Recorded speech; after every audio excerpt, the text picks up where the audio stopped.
Bienvenue pour cette nouvelle vidéo dans laquelle je vais expliquer pourquoi il est important de connaître le produit que l'on vend si on a envie de progresser et de réussir et comment faire pour développer ses connaissances et enrichir sa culture produit. Si tu es nouveau sur cette chaîne et que tu ne me connais pas encore, sache que je m'appelle Agnesa.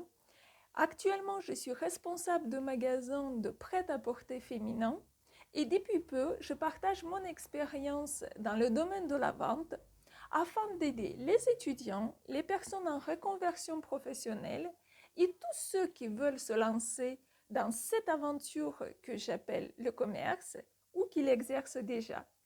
Je t'invite à me suivre sur les réseaux sociaux Instagram, Facebook et de t'abonner à ma chaîne Retail Life Community. Avant de commencer, je vais te raconter une histoire issue de mon propre expérience. Quand j'avais 23 ans, c'était en quelle année ça? Ça fait longtemps, hein? Il y a déjà très très longtemps. J'ai commencé à travailler dans une enseigne de prêt-à-porter féminin. J'aimais beaucoup la maison, l'ADN et les valeurs de la marque, les produits et l'équipe, mais j'ai très vite constaté que les clientes ne me faisaient pas confiance. Elles préféraient être servies par mes collègues. À chaque fois quand je proposais un produit, elles demandaient l'avis ou l'approbation de quelqu'un d'autre. En plus, elles me faisaient tout le temps tout répéter parce qu'elles ne comprenaient pas ce que je disais à cause de mon accent. Enfin bon, bref, c'était pour te dire que je n'arrivais pas à m'imposer en tant que professionnelle dans mon métier. Et c'est normal parce que je ne l'étais pas. J'ai vécu beaucoup de moments de frustration afin de comprendre que le problème n'était pas le client, mais que c'était moi. Et à ce moment-là, je me suis dit qu'il fallait que je fasse quelque chose. Il fallait que je surprenne les clientes en leur apportant des conseils professionnels pour qu'on arrive à instaurer une certaine confiance. J'ai commencé à étudier mon produit sous toutes les coutures. J'étais incollable sur la composition des produits, sur la coupe, l'entretien, les matières, mais également j'ai développé mes connaissances dans le domaine de la mode, à savoir j'ai lu beaucoup de livres, j'ai exploré plusieurs sites internet pour apprendre l'histoire, les tendances et les styles dans la mode. Toutes ces connaissances m'ont permis de reprendre confiance en moi, d'avoir un vocabulaire riche dans mon domaine et d'offrir des conseils personnalisés aux clientes.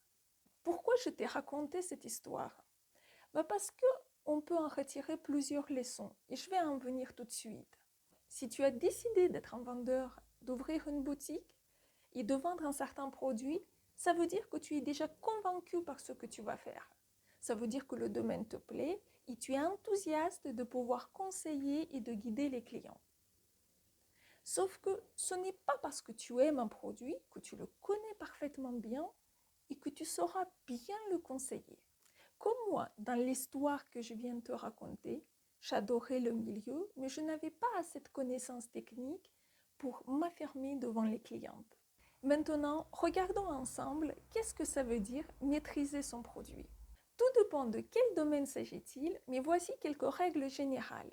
Il est primordial de connaître les éléments techniques, la coupe, la composition, la matière active, les dimensions, la provenance, l'entretien, est-ce que le produit correspond aux normes demandées. Deuxième, c'est l'utilité.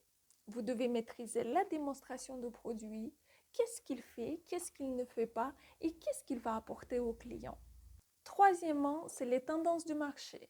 Est-ce que votre produit est un goût du jour? Est-ce qu'il suit les tendances de mode ou est-ce qu'il est complètement hors sujet? Quatrième, c'est la concurrence.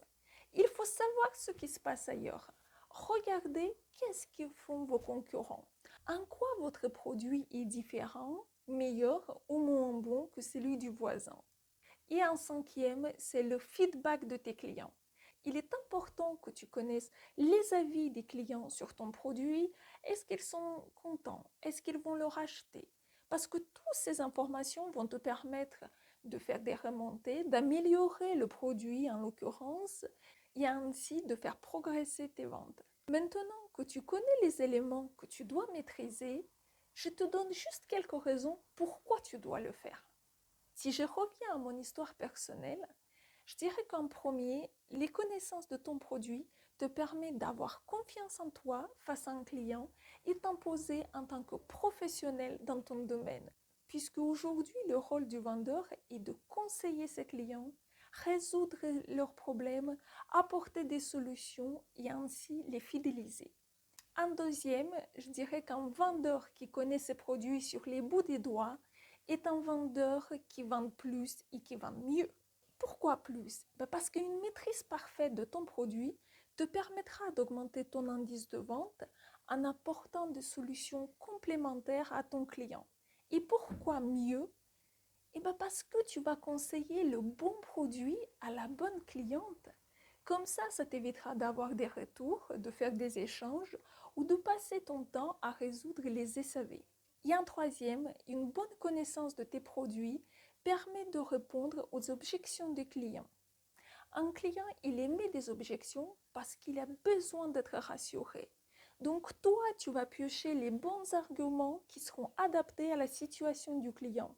Il ne faut pas oublier qu'on ne vend pas un produit à une personne, mais on offre une solution à un problème client. Maintenant, on va regarder ensemble comment tu peux faire pour apprendre, connaître et maîtriser ton produit. Encore une fois, ça dépend de ton entreprise. Si tu fais partie d'un grand groupe ou d'une enseigne, tu bénéficieras des formations internes qui sont proposées aux collaborateurs. Ce sera sûrement des formations en présentiel ou en visio, sous forme des vidéos, des books de collection, des fiches techniques. Maintenant, si tu es indépendant, tu peux te former également de plusieurs manières. Voici quelques solutions. Premièrement, c'est la formation professionnelle qui reste un levier majeur pour qu'un vendeur maîtrise son argumentaire commercial et se transforme en vendeur expert qui sera capable non seulement de renseigner le client, mais aussi de lui offrir une nouvelle expérience d'achat. Tu peux utiliser ton compte CPF pour te former dans un tel ou tel domaine pour tel ou tel produit. Il te reste juste à trouver l'organisme qui te permettra de suivre cette formation. Deuxième solution, ce sont les magazines, Internet, les réseaux sociaux, les influenceurs. Ce sont des excellents moyens pour te former, peu importe le produit. Il suffit juste de faire des recherches, trouver les personnalités qui te correspondent, qui t'inspirent. Tu peux également leur poser des questions ou leur demander des conseils. Souvent, ce sont des gens qui sont très attachants, qui ont une communauté qui les suit et qui sont là justement pour t'aider et pour te faire avancer. Troisième, c'est YouTube. Aujourd'hui, YouTube, c'est le deuxième moteur de recherche après Google. Tu as accès à des centaines de vidéos pour tous les produits, pour tous les domaines. Encore une fois, ça ne dépend que de toi, du temps que tu veux consacrer, en sachant que tu peux le faire de chez toi, c'est gratuit, c'est accessible et tu peux suivre toutes les formations à ton rythme. Et un quatrième, ce sera ton expérience à toi. D'où l'importance est de se mettre à la place d'un acheteur, d'essayer tes produits, de les tester, de les comparer. Et toutes ces connaissances te permettront justement d'enrichir ton expérience et d'arriver à être un vendeur expert. Maintenant que tu sais pourquoi la connaissance des produits est une exigence vitale dans le domaine de la vente, si tu veux faire face à la concurrence et fidéliser tes clients, il te reste à passer à l'acte. Commencer de zéro ou de faire juste quelques mises à jour pour être un vendeur expert dans ton domaine. J'espère que tu as aimé cette vidéo et qu'elle t'a été utile. Je t'invite à partager ton expérience à toi et qu'est-ce que tu mets en place pour apprendre et connaître ton produit. Je te souhaite une bonne journée et puis allez, au boulot. Bon alors, c'est quoi le coton? Non mais attends, qu'est-ce que c'est cette crème? Non mais attends, tu connais la crème Dior? Non mais attends, c'est quoi le dernier composant? Tu penses vraiment que je vais bien dormir sur ce matelas? T'es sûr que le lin ne se froisse pas? Je suis pas sûre, hein? Faut que j'étudie ça, hein?